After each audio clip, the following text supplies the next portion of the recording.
Tomato tour time, and this one is an oh no. I had a storm come through, and I am afraid that I have tomatoes down, I have plants blown over, I have all kinds of things in here, but let's keep on looking and see what's in the garden. So I'm Gail, and welcome to my blown down garden. And you can see that some of the plants look quite unhappy, but I can also see some ripe tomatoes. Poor Vorlon, look what the rain did to him. So here he is down now. Oh well, at least I do have some tomatoes from him. Well, here we go with Girl's weird thing. So she's actually done about the best of everything, but I can see we've got a broken branch here. But hey, I do have a ripe tomato off of her. Alice's dream looks like it got hit the worst. So we can see that she's not doing too well. Now that great big one is still on, so that's good. And here's what I just picked off of her. So I got a nice ripe one off Alice's dream. Well, here's Earl's Foe, and this is the one in my side yard.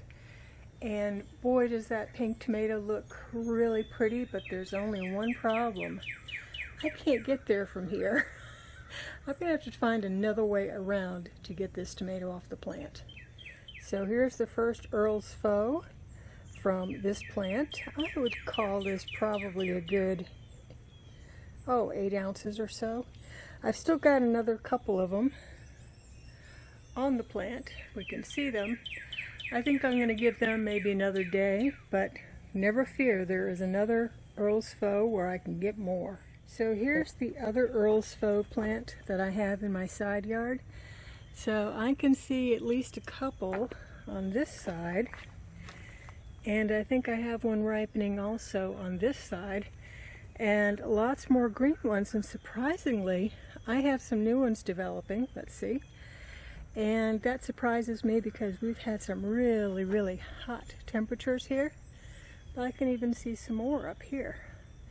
I think this one's going to be a keeper. I think I'm going to grow this one again next year. And it also doesn't hurt that the tomatoes are wonderfully tasty. Okay, here we have Cherry Princess Sweet Surprise. Here is the first truss that is starting to ripen. So I'm going to, matter of fact, let me just grab this one and try it real quick. Well, I don't think that was quite ripe yet, so I'm going to let these stay on the vine a little bit longer. But I've got that truss, and I've got this truss here. I've got another one up here, another one starting here. So last time when I showed you this plant, I said I wasn't really impressed because it didn't seem to be very prolific for a cherry tomato plant. Well, it's finally starting to do its stuff, but still, let's compare it to its next door neighbor.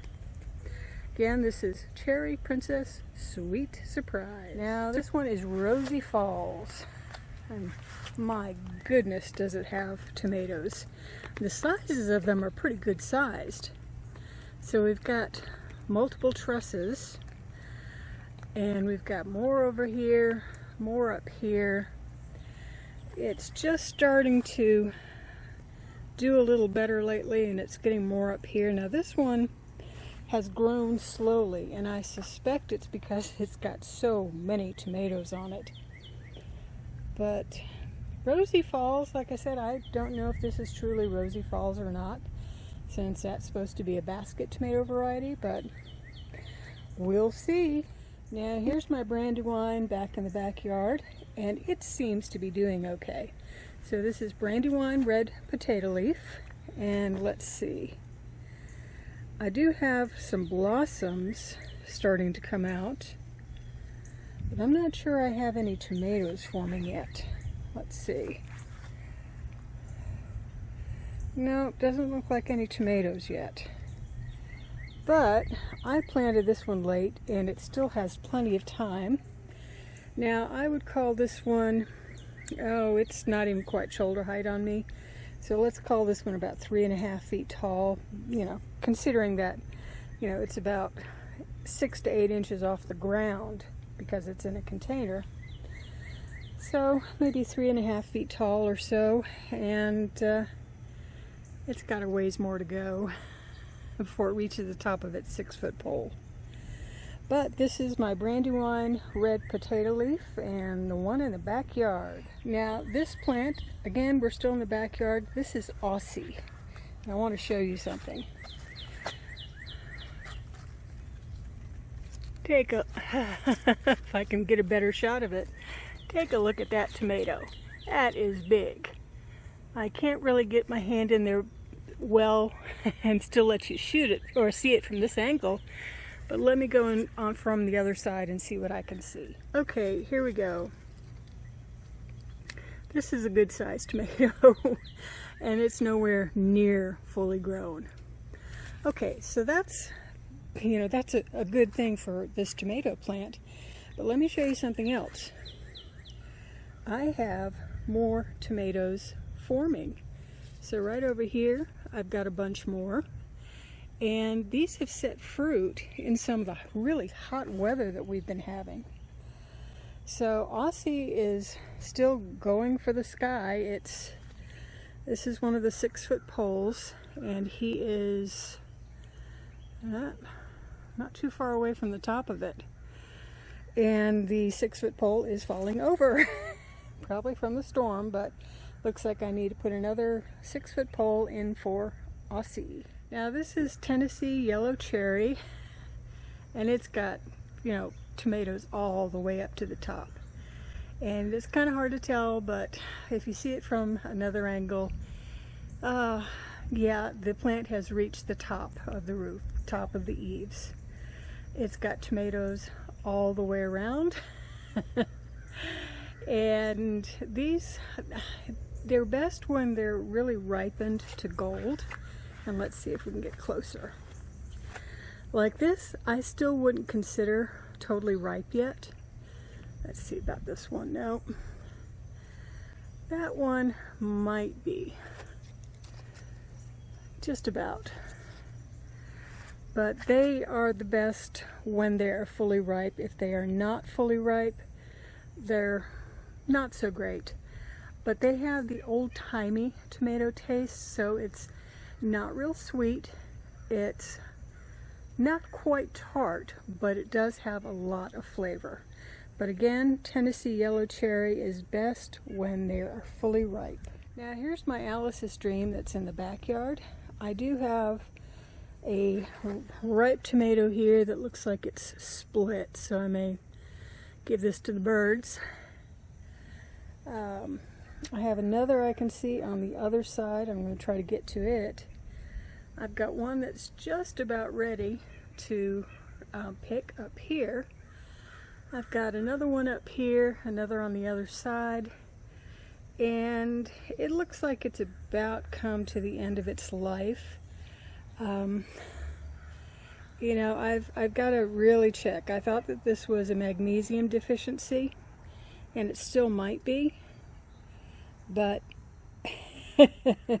maybe not. So yeah, I'm gonna wash my hands, I think, before I handle more of the tomato plants. Okay, here's my Earl's Faux plant in the backyard, and take a look at all these tomatoes turning ripe. Well, let me go ahead and pick some of them. With the storm coming through, I think there's more rain coming, so I want to get these out of the garden and onto my plate as soon as possible. Now this is the baby Vorlon that I had. This is the one where I took the cutting off the parent plant, and I have some flowers this week. So it's kind of leggy, so I'm wondering if whatever this plant is, since it's probably not Vorlon since it has red tomatoes on it, but let's go ahead and pick off this sucker. There we go. If I wanted to, I could plant this and get yet another Vorlon, but I think I will go ahead and not press my luck. But here we go. This is the Little Vorlon. Brandywine red potato leaf. As you can see, I have more storm damage. This whole side of the plant is gone. So that was a sucker that probably was a little out of control in the first place, but I'm really sad to see it fall over like that.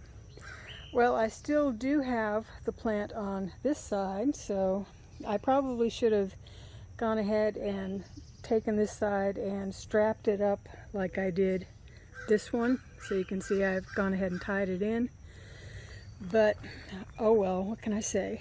Now I do have some flowers. I'm not quite sure if it's set any fruit yet.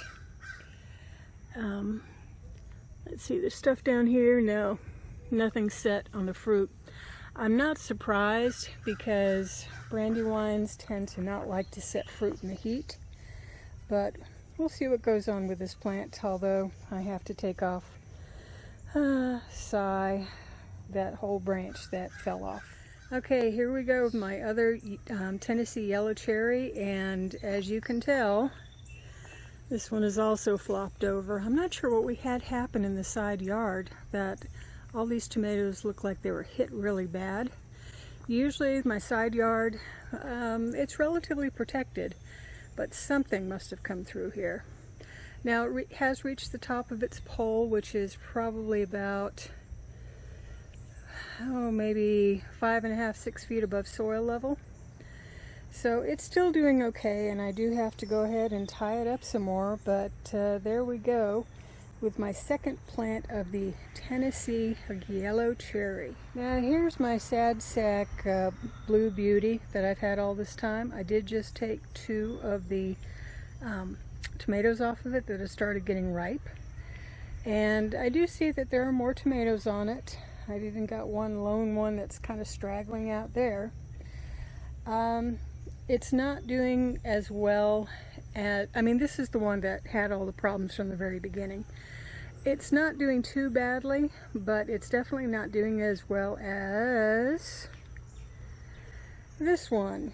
So this is another one that I grew entirely from seed. I didn't put it into any weird hydroponic experiments. And it has a good number of tomatoes on it. So you can see this cluster has like, I think 5 tomatoes in it. This one is about another 5. Another couple up here. So it's got a fair amount, but you know, it's still on the leggy side for being a tomato. Now it has gotten pretty tall. It's topped its 6-foot pole. We'll see how I feel when I get the tomatoes off of this particular plant. Now the ones that I got from Blue Beauty so far that have gotten ripe, they've been pretty good. They've been pretty good tasting. But it's going to depend on how easy or how difficult this plant is to manage and how many more fruit I get off of it if I plan to grow it again next year. Oh, here's my poor sleeping lady, and she is just all bent over. She's not doing too happy. So I do see at least one more little tiny tomato on her.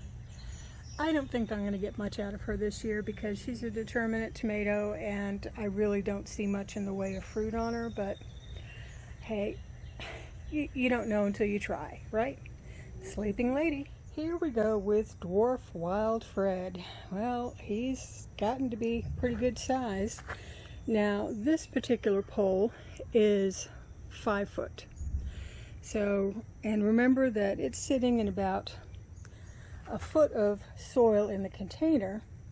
So it's really about 4 feet above soil level. But it's still doing pretty good. It probably has about another hand span or so to get to the top of this pole. But take a look at the tomatoes on this guy. Don't they look great? So those are 4 really large ones. I have some more coming up over here. And I think I have more. I saw some more on the plant somewhere else. And I have more buds coming up over in here. So this should be very interesting for Dwarf Wild Fred. Well, here's poor Jokelos. He's just kind of like really bent over. I do have some tomatoes off of him, so I will go ahead and pluck them shortly. But again, the tomatoes on this are slightly astringent. I don't think that they have enough of a tomato taste, to be real honest. I don't think I'm going to grow Jocolos again, but it was worth a shot. But, you know, hey, whatever, you know, I mean, sometimes you just need to try different varieties to figure out what it is you like. But there we go with Jocolos. And here is, yes, yet another new tomato plant. This is triple crop, and he is one that I kind of found. I forgot that I planted him. He was in my holding area. I will introduce a picture of what he looked like when I planted him, and this was about, maybe 9 days ago. And you can see how much this guy has grown in 9 days. So here's a look at what he was looking like. Yep, he's gotten quite a bit bigger. I do have him in a holding container. This is about 1 gallon, so I have him maybe at 3/4 of a gallon in here. And I think this weekend I'm going to have to go ahead and put him in his final container. I don't know if he's going to grow large enough to produce fruit before first frost, but hey, why not try? So again, triple crop. Well, my last tomato plant for the day is Storm and Norman here on the side yard. And as we can see, he's kind of limped over as well. I got a bunch of tomatoes off of Storm and Norman. I mean, this plant has done fabulously. The tomatoes are good. They really do need to be ripe before they are eaten, but once they're ripe, they are not super sweet, but they're sweet and they have a very full tomato taste. Let's go in closer to a few of the actual tomatoes. So here are some of the tomatoes off of Storm and Norman. So they're good size. They're good size grape tomatoes, and I usually don't particularly like grape tomatoes, because for me, grape tomatoes usually taste too bland. They don't have enough of a tomato flavor. But Storm and Norman definitely has a tomato flavor. Now I do see that it's starting to set more flowers up top, and I can see more over here, more here. I can see some that are kind of showing up on some of the other trusses, and this part that's leaning over, it still has more. So Storm and Norman definitely, even though he has put out a ton of tomatoes, it looks like he's still ready and raring to go. Well, thanks for sticking with me today for this garden tour of my ravaged garden. It happens sometimes, what can I say? Anyway, if you've enjoyed this video, go ahead, thumbs up. If you haven't already subscribed, please do so. This is Gail, signing out for the day. Going to do something with my tomatoes, and see you later. Bye.